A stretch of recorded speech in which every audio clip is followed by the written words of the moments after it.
Good morning, world!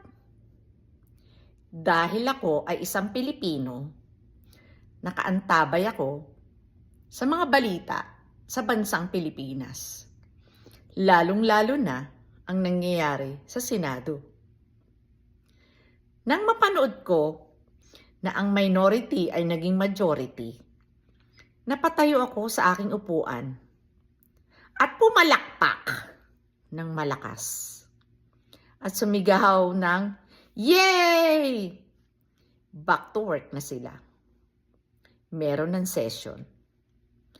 At magagawa na nila ang kanilang mga batas na dapat ay nagawa na nila noong mga nakaraang araw. Ito ay nagpapatunay lang na ang kabutihan ay mananaig pa din.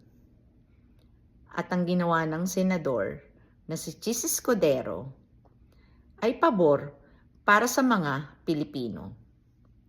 Ngayon, siyempre huhusgahan siya na meron din siyang kaso.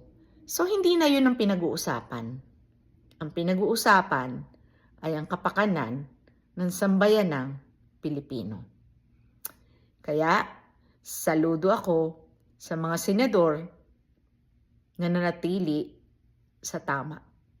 Mabuhay ang Pilipinas!